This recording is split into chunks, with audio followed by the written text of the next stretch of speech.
నమిక రుచి ఛానల్కి స్వాగతం అండి. మీరు నా ఛానల్ కొత్తగా చూస్తున్నట్లయితే సబ్స్క్రైబ్ చేసుకోండి, బెల్ సింబల్ క్లిక్ చేయండి. ఇప్పుడు గరం గరం పాప్కార్న్ ఎలా రెడీ చేయాలో చూద్దాం. ఇప్పుడు 3 తీసుకున్నానండి పాప్కార్న్. గిన్నెలో వాటర్ పోసి అందులో నీళ్ళు వేసి పొయ్యి మీద పెట్టాను.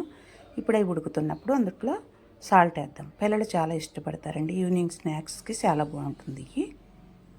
పెద్దవారికి కానీ పిల్లలకు కానీ చాలా వెరీ టేస్టీ అండి. కావాల్సిన నిమ్మకాయలు, ఉప్పు, కారం, కొత్తిమీర, కొద్దిగా ఆయిల్ వేసానండి. అందులో ఎంతో కదండి, కొంచెం పోసాను. అందులో ముక్కలు వేసి కట్ చేసి ముక్కలు వేసి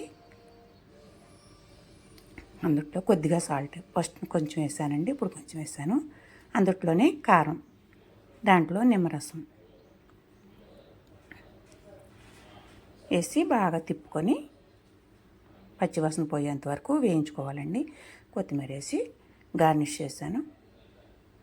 సూపర్గా ఉన్నాయండి, చాలా టేస్టీగా ఉంటాయండి.